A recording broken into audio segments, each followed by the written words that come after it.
السلام علیکم، آپ دیکھ رہے ہیں ہو کیا رہا ہے۔ میں ہوں Faisal Abbasi, group editor 92 news. Irshad Ahmad Arif صاحب ساتھ ہیں۔ شکریہ ارشاد صاحب، آپ کا پروگرام میں ہمیں جوائن کر رہی ہیں وزیر مملکت برائے موسمیاتی تغیر زرتاج گل صاحبہ۔ بہت شکریہ زرتاج صاحبہ، آپ کے وقت کا۔ آج کا دن پاکستانیوں کے لیے، دنیا بھر میں رہنے والے مسلمانوں کے لیے سوگ کا دن ہے۔ پاکستان میں آج سرکاری سطح پہ بھی سوگ منایا جا رہا ہے۔ پاکستانی پرچم دن بھر سرنگوں رہا ہے۔ سید علی گیلانی ایک جد و جہد کا نام، ان کی بصیرت، ان کی سیاست اور ان کی استقامت، ان کی جرت، ان کی بہادری، آج دنیا اس کا اعتراف بھی کر رہی ہے۔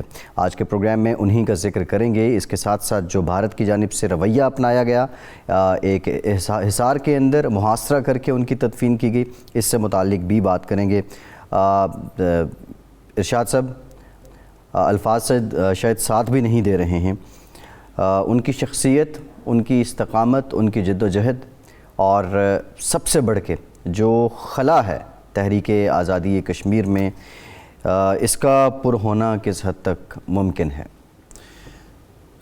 فیصل صاحب، یہ ایک تاریخ ہے، ایک شخص جس کا ایک گردہ تھا، ایک پہلے نکل چکا تھا بیماری کی وجہ سے، تکلیف کی وجہ سے، اور وہ جو گردہ باقی تھا وہ بھی 75% کینسر زدہ، اور پیس میکر اس کو لگا ہوا، ہارٹ پیشنٹ، اور اس کا جو مثانہ ہے وہ تکلیف زدہ۔ اس کے باوجود وہ شخص 12 سال مسلسل نظر بند رہا۔ اس سے پہلے بھی وقتاً فوقتاً جیل اور سفر جو تھا وہ جیل کا جاری رہا، لیکن اتنی استقامت، اتنی دلیری، اتنا نڈر کہ بھارتی فوج اس کی میت کی تدفین کو بھی برداشت نہیں کر پائی، اور پورے کشمیر میں انٹرنیٹ مفلوج کر دیا گیا، کرفیو لگا دیا گیا، پھر گھر میں گھس کر ان کی میت کو اٹھایا گیا، ان کی ضعیف اہلیہ بیوہ جو ہیں ان پر تشدد کیا گیا، ان کی بچیوں پر تشدد کیا گیا، خواتین خانہ کو نہیں بخشا گیا۔ یہ سیکولر اور جمہوری بھارت کا رویہ ہے کہ اس کی میت سے بھی خوف تھا، اس کی تدفین سے بھی خوف تھا، اور اس کی زندگی میں تو وہ خوف زدہ حکومت رہی، اتنی بڑی جمہوریہ جو دنیا کی، لیکن مرنے کے بعد بھی اس شخص کی بہادری سے، اس کی جرت سے، اس کے پیغام سے خوف زدہ تھی۔ ایک ایسا شخص، ایک ایسا کشمیری مگر پاکستانی، پاکستانیوں میں سے، ہمارے جو پاکستان میں بسنے والے پاکستانی ہیں ان سے بڑا پاکستانی تھا، اسلام کا عاشق اور رسول اللہ صلی اللہ علیہ وسلم کا عاشق اور پاکستان کا عاشق آج ہم سے جدا ہو گیا ہے۔ زندگی، پوری زندگی وقف کر دی کشمیر کے لیے، اور یہ ثابت کیا جب پرویز مشرف صاحب کے دور میں ہماری حکومت جو تھی، فوجی حکومت نے کشمیر کے ایشو کو تھوڑا سا چار نکاتی پلان جو ہے، 4 نکاتی پلان کے ذریعے جھٹکا دینے کی کوشش کی، تقسیم کیا گیا حریت کانفرنس کو، محبوبہ مفتی کو اور عمر فاروق عبداللہ کو اور ان لوگوں کو آگے بڑھانے کی کوشش کی گئی۔ اس وقت بھی وہ شخص تنہا ڈٹا رہا، اور اس نے کہا کہ کشمیر بنے گا پاکستان، اور اس نے کہا کہ قراردادوں، جو اقوام متحدہ کی قراردادوں سے کم تر کوئی فارمولہ قابل قبول نہیں ہے۔ وہ تنہا شخص تھا اس وقت، اور یعنی بھارت تو اس کے خلاف تھا، کشمیری قیادت بھی تقسیم ہو گئی اور پاکستان کی حکومت بھی پیچھے ہٹ گئی، لیکن اس شخص نے پرچم بلند کیا رکھا اور پاکستان زندہ باد، کشمیر زندہ باد کے نعرے لگاتا رہا۔ ہمارے ساتھ ہیں زرتاج گل صاحبہ، میرے خیال ہم ان سے معلوم کرتے ہیں کہ ان کے اس وقت تاثرات کیا ہیں۔ ان کی حکومت نے بہت اچھا فیصلہ کیا ایک دن کے سوگ کا اور پرچم سرنگوں کرنے کا، تو اس حوالے سے آپ کے ذاتی تاثرات اور آپ کے خیال میں تحریک آزادی کشمیر پر ان کی وفات کے کیا اثرات ہوں گے؟ زرتاج گل صاحبہ۔ تھینک یو ارشاد صاحب۔ میں ظاہری بات ہے میرے پاس تو آپ کے جس طرح کے الفاظ تو میرے پاس نہیں ہیں، لیکن یہ کہ حریت رہنما اور حریت لیڈر جن کی زندگی کا بیشتر حصہ بھارتی مظالم کو سہتے سہتے اور جن کی زندگی کا بہتر حصہ کشمیر کی آواز بلند کرتے ہوئے جدوجہد آزادی کشمیریوں کے نام اور پاکستان کے نام، اور ان کی زندگی کا بیشتر حصہ جو ہے وہ بھارتی جیلوں کے اندر گزرا. لیکن اگر جدوجہد کی بہادری کی اور کشمیریوں کی اگر جدوجہد کی کوئی آزادی کی علامت ہیں تو وہ سید علی گیلانی ہیں. اور میں سمجھتی ہوں کہ ہمارا جو خراج تحسین ہے ان کو کہ ہم قومی سوگ کے اندر ہیں، اور ایک روزہ سوگ یہاں پہ ہے، اور اس کے علاوہ ان کی غائبانہ جو جنازہ بھی پڑھی گئی. میں سمجھتی ہوں کہ ہم جتنا بھی ان کو خراج تحسین پیش کریں بہت کم ہے، کیونکہ یہ جو ابھی آپ نے ویڈیو ان کی چلائی ہے جس میں آخری ٹائم پہ بھی وہ پاکستان کا ورد اور کلمہ لا الہ الا اللہ کا ورد کرتے رہے، اس سے ایک ایمان والے بہادر شخص کی جن کا مطلب کلمہ لا الہ الا اللہ کے اوپر ایمان اور وہ پاکستان سے اس قدر شدید محبت کرتے ہوں، میں سمجھتی ہوں کہ جو ان کے ساتھ قومی سوگ میں تو ہم ہیں ہی، لیکن جو ان کے ساتھ ان کی ڈیڈ باڈی کے ساتھ جو سلوک کیا گیا، جو مودی ہندوتوا کا ایک سیاہ مکروہ چہرہ ہے کہ وہ ان سے اتنے خوفزدہ تھے کہ ان کی ایک زبردستی دفنانے کی کوشش کی گئی اور ایک بڑا جنازہ بھی کرنے کی کوشش کی گئی، لیکن روک نہیں سکی، کیونکہ جس طرح جوان برہان وانی کی جب شہادت ہوئی تھی، پیلٹ گن جس طرح استعمال کیے گئے تھے، جس طرح خواتین باہر آتی ہیں جدوجہد آزادی میں، جس طریقے سے جو ہمارے ملک میں جو کشمیر کے شہرگ اور جو پاکستان سے محبت ہے، یہ کتنے کمال کی بات ہے کہ جو کشمیری شہید ہوتا ہے اس کی خواہش یہ ہوتی ہے کہ میرا جسد خاکی جو ہے وہ پاکستان کے جھنڈے میں لپیٹ دیا جائے. یہ ہم جو پاکستان کے اندر یہاں پہ رہتے ہیں، ہمیں بھی اس جدوجہد کے اندر بہت زیادہ، جس طرح پرائم منسٹر عمران خان کشمیر کے سفیر بن کے ابھرے ہیں، ہمیں اس کو مزید ہر فورم پہ ہم نے لڑنا ہے. اور دنیا کو بھی آج یہ سوچنا چاہیے کہ اگر ایک حریت رہنما جس کی تقریباً کم و بیش زندگی صعوبتیں برداشت کرتے اور بھارتی جیلوں کے اندر گزری، جب ان کی جنازے کا وقت آیا آپ نے ان کے گھر پہ دھاوا بولا، پاکستان کا جھنڈا ان کی باڈی کو لپٹا ہوا تھا، ٹھیک ہے زرتاج صاحبہ، وہاں پہ آپ کی افغانستان کی تو ہیومن رائٹس کی فکر ہے جو بتاؤ کیا گیا، جو رویہ اپنایا گیا، یہ کیا گیا کہ اس کی فکر ہے دنیا کو. مودی حکومت کی طرف سے کشمیر کی جو کٹھ پتلی انتظامیہ ہے اس کی طرف سے وہ یقینی طور پہ قابل مذمت ہے اور بنیادی انسانی حقوق کی پامالی ہے، جمہوری حقوق کی پامالی ہے. زرتاج صاحبہ کچھ اپنی ڈومیسٹک پولیٹکس کی بات کر لیتے ہیں.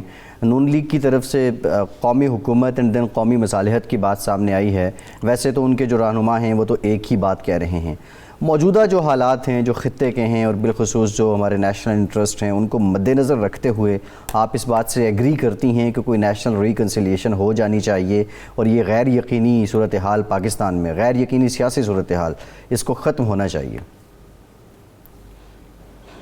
دیکھیں، میں فیصل آپ کی بات بتاؤں، جتنی پاکستان کی حکومت سٹیبل ہے الحمدللہ، جس طرح جی ایچ کیو اور جس طرح الیکٹڈ پرائم منسٹر ایک پیج کے اوپر ہے، جس طریقے سے اس وقت ریجنل پلیئر یہاں پہ کھیل رہے ہیں اور جس طرح کا ہم نے پریشر برداشت کیا اور پاکستان کی ساورینٹی کی بات کی اور ہم نے اپنا موقف دنیا کے اوپر واضح کیا، وہاں اپوزیشن پی ڈی ایم جو ایک دوسرے کے ساتھ بھی تقسیم در تقسیم ہے، اور پی ایم ایل این کی اسپیشلی میں بات کروں گی. شہباز شریف صاحب نے فرمایا کہ جی قومی حکومت ہونا چاہیے، ریکنسیلیشن کی تو شاید انہوں نے بات نہیں کی، مفاہمت کی، انہوں نے کہا کہ جی قومی حکومت.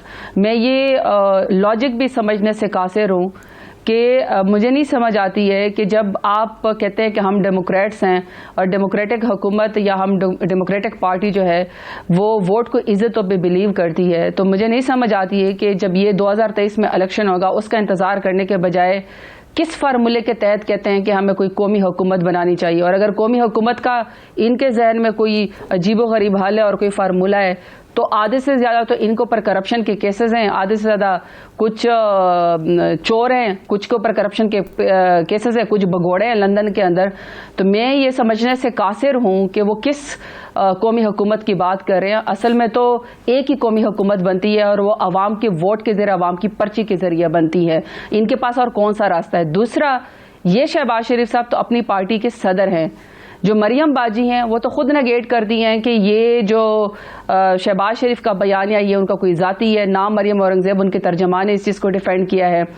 تو اس کا مطلب تو یہ ہے کہ ان کی اپنی پارٹی ٹوٹ پھوٹ کا شکار ہو چکی ہے اور ان کی پارٹی میں واضح جو ہے وہ ہمیں ڈفرینس نظر آ رہا ہے. اور جب آپ قومی مفاد کے بجائے اپنے ذاتی مفاد کو کرپشن کے اور منی لانڈرنگ کے مفاد کو اور اپنے ذاتی کاروبار کو ترجیح دیتے ہیں تو آخر میں پھر اس پارٹی کا انجام یہی ہوتا ہے.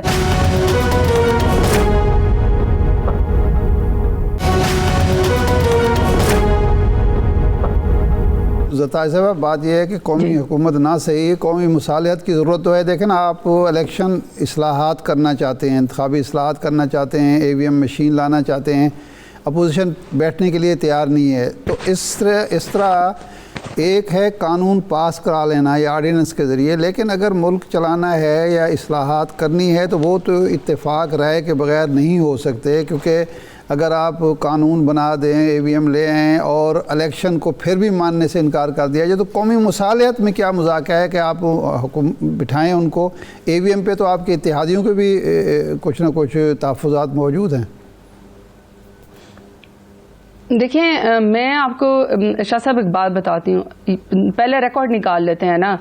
جب فیٹف کا بل آیا تھا اور فیٹف کے لیے جب ہم نے قانون سخت کرنے تھے اور ہم نے گرے لسٹ میں سے نکلنا تھا اور خدا نخواستہ پاکستان بلیک لسٹ کیا جانے والا تھا، تو اس وقت اپوزیشن نے بلیک میلنگ کی پارلیمنٹ کے اندر، اور انہوں نے کہا کہ جی آپ نیب کی 39 شکوں میں سے جو ہیں کوئی پتہ نہیں 36-38 جو ہیں وہ غائب کر دیں، ختم کر دیں، ٹوتھ لیس کر دیں اور لائسنس ٹو کرپشن دیا جائے. ہم نے اس سے نپٹا ہے. پھر اس کے بعد جب کشمیر کی بات آئی، جب prime minister Imran Khan OIC میں لے کر گئے، جب prime minister Imran Khan United nations میں لے کر گئے اور ہم نے دوبارہ اس کو انٹرنیشنلائز کیا، اس کے اوپر دنیا نے بات کرنی شروع کی. اور مودی کا جو کالا ایک چہرہ ہے ان کی حکومت کا، جب ہم نے دنیا کو وہ دکھانا شروع کیا، تب بھی PDM اپنے مفاد کے اوپر آ گئی تھی. اور جو یہ لوگ کنٹینر سے باتیں کیا کرتے تھے اس کے اوپر شادیانہ تو انڈیا میں بجائے جاتے تھے. ابھی اگر آپ یہ کہہ رہے ہیں کہ ہم اپنے جو اپوزیشن ہے ان کو اپنے ساتھ ملائیں، دیکھیے اپوزیشن کا جو رول ہے وہ اپوزیشن کرنا ہے اور حکومت کا کام ہے قانون سازی پارلیمنٹ کے اندر لے کر جانا. اسٹینڈنگ کمیٹیز موجود ہے، چیمبر سینٹ کا اور چیئرمین کا اور اسپیکر صاحب کا موجود ہے اور پارلیمنٹ کا فورم موجود ہے. لیکن اگر پارلیمنٹ کے فورم پہ ہمیشہ اپوزیشن اپنے مفاد کی خاطر بلیک میلنگ کرے تو یہ تو مشکل کام ہو جائے گا. لیکن میں شاید صرف ایک بات کلیئر کرنا چاہتی ہوں. میرا پوائنٹ یہ ہے کہ قانون سازی آپ نے کرنی ہے کہ الیکشن غیر متنازع ہوں، لیکن اگر اپوزیشن کو اعتماد میں نہیں لیں گے، آپ قانون سازی کر لیں اور اپوزیشن نہ مانے تو الیکشن تو متنازع ہو گئے. الیکشن کو غیر متنازع کرنے کے لیے تو ان کا تعاون آپ کو چاہیے. دیکھیں، بات تو شاہ صاحب نیت کی ہے نا. کون سی حکومت ہوتی ہے جو خود حکومت میں رہ کے کہتی ہے کہ الیکشن متنازع نہ ہو، اور ہم الیکشن کو جو پاکستان میں ہمیشہ سوال ہوتے ہیں، سوال نشان، اس کے لیے ہم ایسا کوئی پلیٹ فارم بنائے جس کی وجہ سے آئندہ آنے والا الیکشن کے اوپر کوئی ہارنے والا جو ہے وہ سوال نہ اٹھا سکے. ہم نے اس کی پریکٹیکل کوشش کی. اور اصل ایشو جو ہے وہ اصل ایشو یہ ہے کہ ایک تو یہ ہے کہ اسپیشلی PMLN کو دھاندلی والی حکومت سوٹ کرتی ہے یا دھاندلی زدہ الیکشن سوٹ کرتا ہے، کیونکہ خاقان عباسی صاحب اور ان کے بہت سارے جو پارٹی لیڈران ہیں وہ کہہ چکے ہیں کہ اس ملک کے اندر ہمیشہ ہسٹری رہی ہے کہ الیکشن رگڈ ہوئے ہیں اور PMLN کو اس کے اندر ایکسپرٹیز حاصل ہے. پہلی بات. دوسری بات یہ کہ اگر وہ چاہتے ہیں کہ بند دروازوں کے پیچھے کوئی مکمکا کر کے کسی کے ساتھ حکومت بنائی جائے، ووٹ کی پرچی کا ڈرامہ ہو اور وہ الیکشن کے اوپر بلیو نہ کرتے ہوں، شیروانیاں انہوں نے پہلے سلوائی ہوں، یا الیکٹڈ پرائم منسٹر کو آپ گرانا چاہتے ہوں پیسوں کے ذریعے یا سازش کر کے ذریعے، اور جب ووٹ آف کانفیڈنس کی باری آئے تو آپ وہاں سے بھاگ جائیں. تو میں یہ سمجھتی ہوں کہ دیکھیں، قومی مفاد اور اس ملک کا جو مفاد ہے وہ اب الیکٹرانک مشین میں ہی ہے. اصل ایشو جو ہمیں سمجھ آتی ہے وہ یہ کہ ان کو EV مشینز کے اوپر پرابلم نہیں ہے. ان کو پرابلم اس یہ ہے کہ یہ اوورسیز پاکستانیوں کو پاکستانی کہنا نہیں چاہتے، یہ اوورسیز پاکستانیوں کو ووٹ کا حق نہیں دینا چاہتے ہیں. 80 لاکھ کے قریب اوورسیز پاکستانی جو ریمیٹنس بھجواتے ہیں، باہر رہتے اور پاکستان سے شدید محبت کرتے ہیں، ان سے پیسے تو لینا چاہتے ہیں لیکن ان کے نام پہ سیاست نہیں کرنا چاہتے. یہ چاہتے ہیں کہ ان کو قومی دھارے کے اندر جو ہے ووٹ کا حق نہ ملے، کیونکہ ان کو پتا کہ ان کو ووٹ نہیں ملنا، وہ ان کو زیادہ بہتر سمجھتے ہیں، وہ شعور والے. دوسری جو سمجھ آتی ہے کہ اگر اپنا لیڈر ان کا بھگوڑا ہو، اپنا لیڈر 3 دفعہ کا پرائم منسٹر باہر رہتا ہو اور وہ وہاں سے بیٹھ کے سیاست کرتا ہو. ان کی بیٹی جو ہے وہ لندن میں, کیا پاکستان میں بھی کوئی پراپرٹی نہ ہو, لندن میں اور پاکستان میں ساری پراپرٹی جائے. بیٹے جو ہیں وہ سارے کمپنیوں کے مالک ہو. جی ٹھیک, تھینک یو ویری مچ, بہت شکریہ زرتاج گل صاحبہ. آپ کے وقت کا وزیر مملکت برائے موسمیاتی تغیر ہمارے ساتھ موجود تھی. ایک بریک لیتے ہیں اور بریک کے بعد مرد مجاہد سید علی گیلانی کا مزید ذکر کریں گے. ہمارے ساتھ رہیے.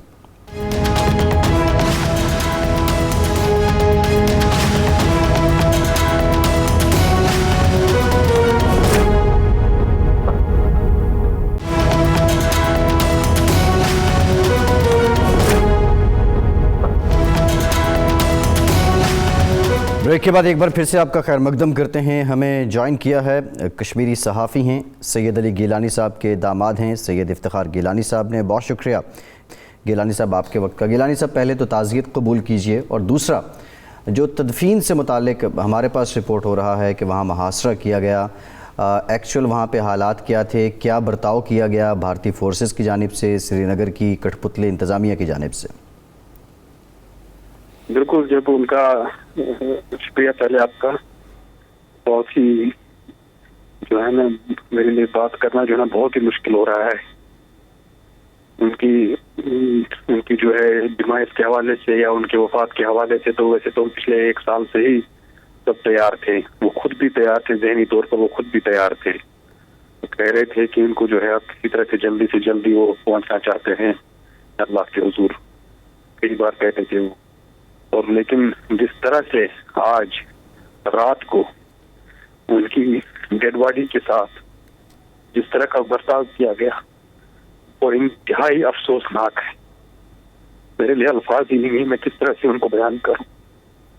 کہ وہ اس وقت جو ہے انہوں نے فون لگایا ہوا تھا رات کے 3 بجے کے قریب, یہاں سے لائیو دیکھ رہے تھے کس طرح سے جو ہے ان کے اہل خانہ کو وہاں پر ان کو کس طرح سے جو ہے ان کو ٹرمپل کیا جا رہا تھا. کس طرح سے بس فائرنگ کرنے سے کم پر جو کچھ ہو سکتا ہے وہ کیا انہوں نے. ان کی جو بیٹے ہیں ان کے ساتھ ان کو پیٹا, ان کو مارا. میری اپنی ساس ہے, ان کی جو گیلانی صاحب کی جو بیگم ہے, ان کے ساتھ انہوں نے بدتمیزی کی. جوتوں سے ان کو پیٹا. یہ ایک ضعیف خاتون کے ساتھ بدتمیزی کرنے کی یا ان کے تشدد کرنے کی, بدسلوکی کرنے کی کیا وجہ تھی؟ بالکل, وہ جب یہ ان کا انتقال ہو گیا تھا جی, جس وقت خبر آ گئی تھی تو اس وقت پولیس آئی. پولیس اسی وقت کرفیو کا نفاذ ہو گیا تھا. اسی وقت انہوں نے وہاں پر جو ہے پیراملٹری فورسز کو ڈپلائے کر دیا تھا. اس وقت ان کے بیٹوں کو لے کر گئے اور ان کو یہ بتا دیا گیا کہ وہ عیدگاہ میں ان کی تدفین نہیں ہونے دیں گے. تو یہ پھر طے ہو گیا کہ انہوں نے خود ایک جب یہ سری نگر شفٹ ہو گئے تھے تو انہوں نے وہیں پر حیدر پورہ میں ہی ایک مسجد ہے, تو مسجد کے پاس انہوں نے اب 2 قبریں خریدی ہوئی تھی. ان کی زمین خریدی ہوئی 2 قبروں کی, اپنے لیے اور اپنی وائف کے لیے. تو پھر یہ بالکل طے ہوا ان کے ساتھ کہ ٹھیک ہے یہیں پر دفن کریں گے. سیکورٹی کو یا ایڈمنسٹریشن کو بہت زیادہ دقت نہ دیں گے, ہم عیدگاہ نہیں جائیں گے, یہیں پر ان کو دفن کریں گے. اور کچھ رشتہ دار جو ہے وہ آ رہے تھے, کچھ آنے والے تھے, کہیں آنے والے تھے, اور ان کا جو ہے غسل وغیرہ ہوگا تو یہیں پر دفن کریں گے. وہ وہاں ان کے گھر سے مشکل سے 300 میٹر کا راستہ ہے. اگر 300 میٹر کے راستے پر وہ 50-60 پولیس والے بھی رکھ لیتے تو وہ بہت تھا. لیکن پتہ نہیں کیا ہوا اچانک. کتنے لوگ شریک ہوئے ہیں گیلانی صاحب جنازے میں؟ کون لوگ شریک ہوئے ہیں؟ بھارتی میڈیا تو کہہ رہا ہے کہ جی اہل خانہ قریبی رشتہ دار شریک ہوئے, کیا شریک ہونے دیا گیا؟ بالکل بھی اہل خانہ میں سے کوئی بھی نہیں تھا. اہل خانہ کو اندر لاک کر دیا گیا تھا. ان کو جانے ہی نہیں دیا گیا. وہ لاش کے لیے اسٹریچر بھی نہیں لائے تھے. ان کو گھسیٹتے ہوئے اس لاش کو انہوں نے اس میں جو ہے وہ ان کے جو ایمبولینس تھی اس میں ان کو لے کر گئے. صرف وہ باہر سڑک پر جو ہے ان کے ایک اور رشتے دار جو ان کے گاؤں سے آئے ہوئے تھے, جو ان کے بانجے تھے, وہ وہاں بیٹھے ہوئے تھے کہ ان کو اندر نہیں جانے دیا جا رہا تھا. تو وہ بس وہاں سڑک جب انہوں نے دیکھی ایمبولینس رات کو اس طرح سے نکل رہی ہے تو وہ اس کے پیچھے گئے, اور بس وہی ایک آدمی تھے پورے رشتے میں جنہوں نے وہاں پر جنازہ پڑا ان کا. باقی کسی کو انہوں نے الاؤ نہیں کی. بہت ہی افسوسناک ہے ایک سیکولر ریاست اور ایک لبرل ریاست اور ایک جمہوری ریاست کا یہ رویہ فوج کے ذریعے پیراملٹری فورس کے ذریعے ایک بزرگ شخصیت جو قابل احترام ہے سارے لوگوں کے لیے، ان کے میت کے ساتھ یہ سلوک، ان کے اہل خانہ کے ساتھ، ضعیف اہلیہ کے ساتھ. گیلانی صاحب یہ فرمائیں کہ جو علی گیلانی صاحب تھے وہ پاکستان کی محبت سے سرشار تھے. کوئی واقعہ آپ کو یاد ہو پاکستان کی محبت کے حوالے سے؟ تو اتنے سارے واقعات ہیں، لیکن مجھے یاد آ رہا ہے کہ جب 2005 میں جب جنرل مشرف آ رہے تھے دہلی تو ان کی میٹنگ ہونے والی تھی حریت لیڈروں کے ساتھ، تو مجھے یاد آ رہا ہے کہ اس وقت وہاں پر دلی میں ڈپٹی ہائی کمشنر ہوتے تھے منور بچی صاحب، تو انہوں نے مجھے اس سے وزٹ سے 1-2 دن پہلے ذرا فون کیا اور کہہ رہے تھے مجھے کہ ہم ذرا آپ کے پاس اگر ٹائم ہے تو لنچ کرتے ہیں کہیں پر. میں بھی بڑا خوش ہو گیا ایز اے صحافی کہ کوئی کہیں ہو سکتا ہے شاید کہیں کچھ خبر کچھ مل جائے وغیرہ. تو میں جب ان سے ملا تو انہوں نے کہا کہ آپ ذرا آپ ایک کام کر سکتے ہیں. کہ میں نے کہا کیا کر رہے ہیں کہ آپ گیلانی صاحب کو ذرا بتا دیں کہ وہ مشرف کے ساتھ جو ہے نا میٹنگ میں بلوچستان وغیرہ والا ایشو نہ اٹھائیں، کشمیر کے بہت سارے اتنے ایشوز ہیں، کشمیر کے ایشو اٹھا دیں، کشمیر پر جو کچھ ہے بلوچستان والا ایشو نہ اٹھائیں. تو میں نے کہا یہ تو میرے بس سے باہر ہے، تو کہ گیلانی صاحب کو کہنا جو ہے وہ تو ان کو میری بس سے باہر. میں نے کہا پھر بھی دیکھتا ہوں، میں کوشش کرتا ہوں. تو وہ جب آئے تو اس دن قدرتی اس وقت جو ہے نا اس دن وہ میرے گھر پر ہی ٹھہرے تھے وقت جی. وہاں میں نے ان سے ویسے ہی ڈرتے ان کو کہا کہ اس طرح سے جو ہے آپ کیوں بلوچستان بس اسٹیٹمنٹ دیتے رہتے ہیں، آپ اپنے کشمیر کے ہمارے اپنے مسئلے کچھ کرنے ہیں کیا؟ تو وہ مسکرائے، کہا کہ اچھا آپ کے پاس بھی پہنچے ہوئے تھے لوگ پہنچنے بتانے کے لیے. تو جب وہ مجھے یاد ہے جب وہ میٹنگ ہو رہی تھی پھر ان کے پاکستان ہائی کمشنر کے گھر پر ہم صحافی ہم باہر اس کو کور کرنے کے لیے بیٹھے ہوئے تھے. جب وہ اندر چلے گئے تو پہلے ہی سب سے پہلے مشرف نے جو ہے وہ ہاسٹیلٹی پاری پہلے ہی ہاسٹائل میٹنگ اسٹارٹ ہو گئی کہ مشرف نے ان کا جو پولیٹیکل سیکرٹری تھی نور احمد اسے ہاتھ ملانے سے منع کر دیا. تو گیلانی صاحب کو کہا یہ داڑھی والا آدمی بچہ تو ہے لیکن یہ گریجویٹ ہے، پوسٹ گریجویٹ ہے یہ. اور یہ تو اس کے بعد جو ہے مشرف نے ان کو کہہ دیا کہ آپ نے کیوں بلوچستان پر اسٹیٹمنٹ دے رہے ہیں اور آپ کیوں اکبر بگٹی کے ہلاک ہونے پر جو ہے آپ نے اسٹیٹمنٹ کنڈم کر رہے ہیں، آپ کو کیا پتا ہے وہاں کیا ہو رہا ہے، آپ ایسے بہیو کرتے ہیں جیسے آپ پاکستان کی کوئی اپوزیشن پارٹی ہیں. تو وہیں پر جو گیلانی صاحب نے ان کو کہا کہ پاکستان جو ہے آپ کی جاگیر نہیں ہے، پاکستان جو ہے ایک نظریاتی مملکت ہے. گیلانی صاحب نظریاتی مملکت جو ہے صرف مسلمانوں کی. جی گیلانی صاحب جی یہ بتا دیں کہ ان کی جب نماز جنازہ ادا کی گئی آپ نے بتایا کہ لواحقین اور جو اہل خانہ ہیں وہ شریک نہیں ہوئے، کس نے پڑھائی، پھر ان کو غسل کس کی جانب سے دیا گیا، یہ سارے انتظامات کس نے کیے؟ دیکھیے ہمیں سب کچھ پتا نہیں ہے کیونکہ وہاں پر فون وغیرہ بھی بند ہیں، انہوں نے وہاں پر رابطے بھی بند کیے ہوئے ہیں. صرف اتنا معلوم ہوا ہے کہ وہاں پر جو ایک وہاں پر جو مسجد ہے، مسجد کے پاس ایک مدرسہ ہے، اس مدرسے سے انہوں نے کچھ طالب علم ہیں وہاں پر جو ان کو نکالا تھا اور وہاں کے امام صاحب کو انہوں نے نکالا اور انہوں نے جنازہ پڑھائی اور انہوں نے یہ غسل دیا ان کو. اور پھر جو ان کے جو میں نے کہا نا ان کے ایک بانجے تھے جو وہاں پر وہ گاؤں سے آئے ہوئے تھے اور وہ باہری سڑک پر ہی بیٹھے ہوئے تھے کہ ان کو اندر آنے نہیں دیا گیا تھا اور وہ تھے وہاں پر. باقی کوئی اہل خانہ نہیں تھے، ان سب کو اپنے گھر میں انہوں نے اس وقت جب وہ لاش نکالی انہوں نے تو ان کو گھر میں بند کر دیا تھا، ان کے بیٹوں کو بھی، ان کی بیٹیوں کو بھی، اور جو بھی تھے وہاں پر ان کے گھر پر. جی ٹھیک ہے، بہت شکریہ سید افتخار گیلانی صاحب، بہت شکریہ. سید گیلانی صاحب کے داماد اور کشمیری صحافی ہم سے گفتگو کر رہے تھے. مشال ملک صاحبہ ہمیں جوائن کر رہی ہیں اور ان سے بھی گفتگو کریں گے. مشال صاحبہ تھینک یو ویری مچ. آپ کی طرف آتے ہیں. ارشاد صاحب یہ جو افتخار گیلانی صاحب نے ذکر کیا ہے یہ تو سفاکیت، بربریت، ظلم، ستم، لا قانونیت، جمہوری اقدار، انسانی حقوق، یہ تو سب چھوٹے الفاظ پڑھ رہے ہیں. یہ دیکھیں یہی وہ دوہرے معیار ہیں عالمی برادری کے، سو کارڈ جو عالمی برادری بنی ہوئی ہے، جو طاقتور لوگ ہیں جو دنیا میں امن کی، انصاف کی بات کرتے ہیں، انسانی حقوق کی بات کرتے ہیں. سید علی گیلانی کے ساتھ جو سلوک ہوا یاسین ملک صاحب کے ساتھ جو سلوک ہو رہا ہے، ابھی معلوم نہیں ان کی، ہم مشال ملک صاحبہ سے پوچھیں گے صحت کا کیا معاملہ ہے، اور ان کے ساتھ باقی جو لوگ ہیں ان کے ساتھ جو سلوک ہوا ہے۔ اب تو حالت یہ ہو گئی ہے کہ یہ تو وہ لوگ ہیں جو ڈے 1 سے بات کر رہے ہیں بھارت سے علیحدگی کی، بھارت سے آزادی کی۔ جو لوگ بھارت کے ساتھ رہنا چاہتے تھے ان کے ساتھ بھی، محبوب مفتی کے ساتھ بھی کوئی ان کا رویہ مثالی نہیں ہے، فاروق عبداللہ کے ساتھ، دوسرے تیسرے جو لوگ ہیں ان کے ساتھ بھی۔ لیکن افغانستان کے حوالے سے ساری دنیا چیخ چلا رہی ہے کہ وہاں لوگوں کو حقوق ملنے چاہیے، اور طالبان کی حکومت جو ہے وہ اگر آتی ہے تو خواتین کے حقوق کیا ہوں گے۔ یعنی ایک 80 سال سے زیادہ عمر کی خاتون کے ساتھ جو ہے یہ سلوک ہو رہا ہے اس بھارتی فوج کی طرف سے۔ مشال ملک صاحبہ یہ فرمائیے، ایک تو آپ کے تاثرات ہم جانیں گے، دوسرا یہ ہے کہ ان کی وفات سے تحریک آزادی کشمیر پر کیا اثرات مرتب ہوں گے؟ دیکھیں، یہ تو ایک اتنا بڑا لاس ہوا ہے کہ اس کے اندر تو ہم اندازہ بھی نہیں لگا سکتے کہ یہ جو کچھ ہمارے سب کے ساتھ ہوا ہے، مینٹلی اس کو ایکسیپٹ کرنا، it is really it's very difficult and very very painful for every Kashmiri, because ایک اتنے بڑے رہنما، ایک اتنے عظیم رہنما، اور جنہوں نے اپنی ساری زندگی جو تھی وہ وقف کر دی تحریک آزادی کے لیے، وہ چلتے پھرتے کشمیر کی تحریک تھے اور کشمیر کی تاریخ بھی تھے، اور انہوں نے جس طرح قربانیاں دیں، اور جو وہ ایک اسٹانچ بلیور تھے in the right of self determination, اور وہ کتنے بھی پیس پروسیسز یا ڈائلاگز ہوئے، ان کو یہ فار سائٹڈنس تھی جو پچھلے 50 سالوں میں شملہ ایگریمنٹ کے بعد سے لے کر اب تک ہوئے۔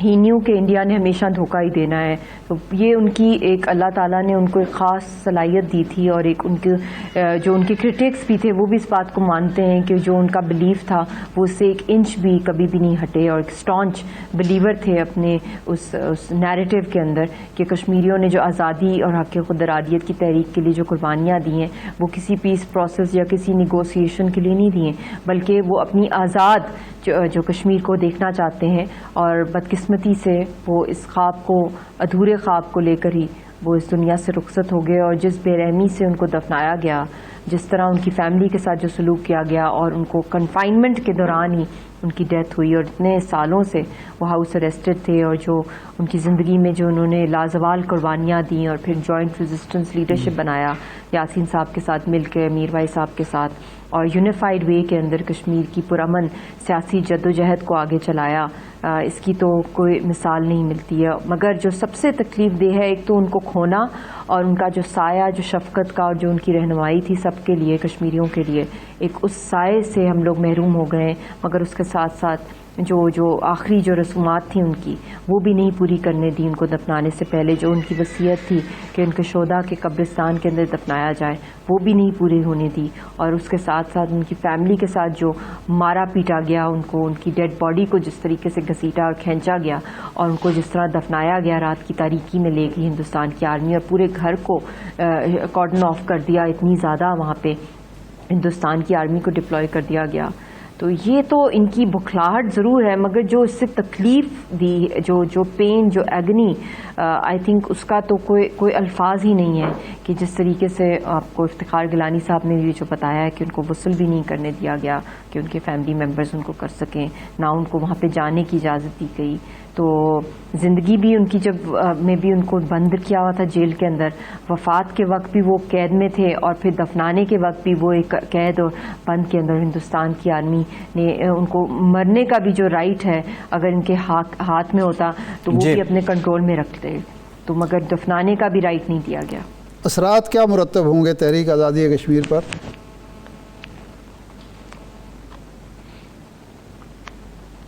اس کے جو تاثرات ہیں ڈیفینیٹلی وہ بہت ہی میں سمجھتی ہوں کہ جو خلا پیدا ہو گیا، جو ویکیوم ہے، اس کو کوئی پر نہیں کر سکتا، اور اتنا بڑا یہ کولوسل لاس ہوا ہے کشمیر کیوں۔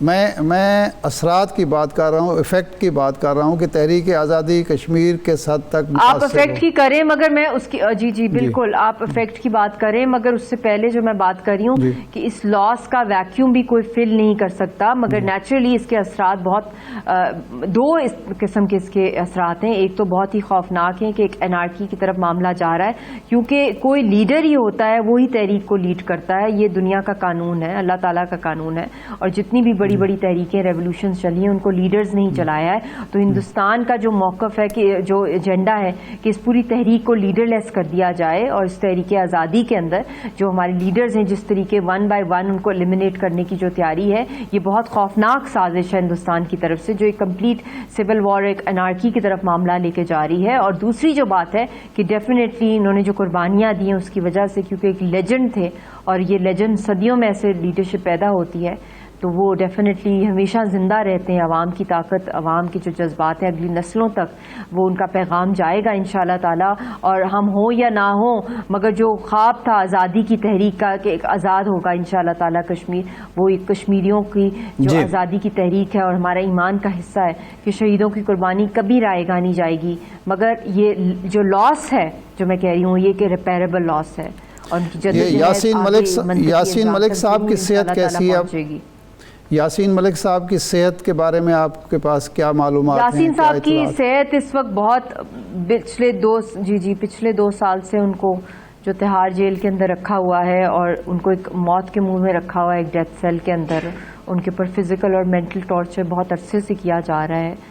بہت ہی تشویشناک حالت ہے ان کی بھی، اور مجھے جتنے بھی ہندوستان کی طرف سے پیغامات آ رہے ہیں سعید علی گیلانی صاحب کی وفات کے بعد، وہ بہت ہی زیادہ تھریٹنگ ہے کہ اب اگلی باری یاسین صاحب کی خدا نخواستہ ہے اور پھر دوسروں کی ہے، کیونکہ ان کا تو گول یہی ہے کہ اس پوری تحریک کو لیڈر لیس کر دیا جائے تاکہ ساری موومنٹ سکیٹرڈ ہو جائے۔ مگر یہ اللہ کو پتا ہے کہ اللہ ان کو اپنے حفظ و امان میں رکھے، مگر ہندوستان اپنی طرف سے ہر ممکن کوشش کر رہا ہے کہ نہ ان کا فیملی سے رابطہ ہو، نہ ان کو کوئی لیگل ایکسیس دی جا رہی ہے، اور ایک ڈیتھ سیل میں 5x7 میں ایک اوپن ٹوائلٹ کے ساتھ ان کو سلایا جاتا ہے۔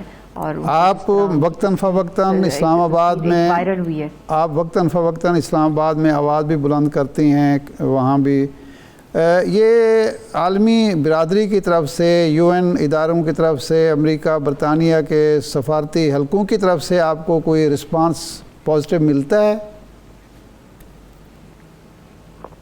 دیکھیں، رسپانس ملنا اصل بات یہ نہیں ہے کہ کوئی صرف کنڈیم کر رہا ہو یا کوئی افسوس کر رہا ہو۔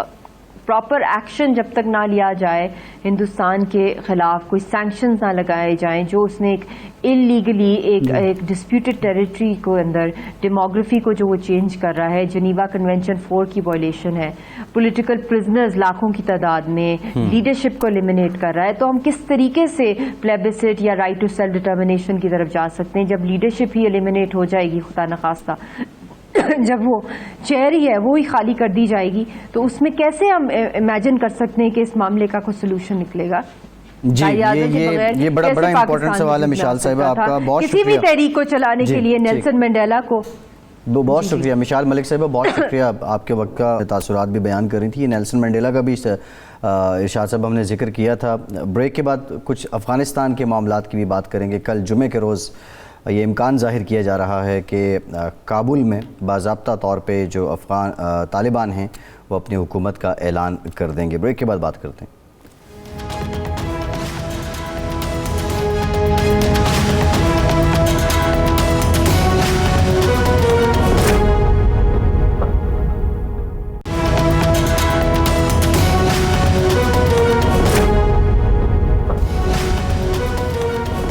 بریک کے بعد ایک بار پھر سے آپ کو خوش آمدید کہیں گے۔ ارشاد صاحب، کل یہ امکان ظاہر کیا جا رہا ہے کہ جمعے کا روز کابل میں طالبان کی حکومت آ جائے گی۔ ابھی حکومت کیسی ہوگی؟ وسیع البنیاد کی جو ٹرم استعمال کی جا رہی تھی، بتائیے ذرا، وہ اس طرز کی حکومت بنے گی؟ اور دوسرا، ملا ہبت اللہ کا نام آ رہا ہے کہ وہ اس حکومت کے سربراہ ہوں گے، وزیر اعظم یا صدر انہیں جواب دہ ہوگا، تو پھر وہ جو تنظیمی ان کی ذمہ داری ہے امیر تحریک طالبان، کیا اس سے وہ دستبردار ہو جائیں گے؟ میں ایک پروگرام میں آپ کو بتا چکا ہوں، میری اطلاع یہ تھی اور ہے کہ یہ جو طالبان اس وقت سسٹم لا رہے ہیں، یہ جو 1995 میں انہوں نے بنایا تھا یہ اس سے مختلف ہے۔ یہ ایران سے ملتا جلتا نظام وہاں لایا جا رہا ہے، میری ابھی تک کی اطلاع یہی ہے۔ اس میں جو امیر ہوگا، جو تحریک طالبان افغانستان کا امیر یا امارات اسلامی افغانستان کا امیر ہوگا، اس کی حیثیت ایک رہبر انقلاب کی، سپریم لیڈر یا سپریم لیڈر کی ایک ہوگی۔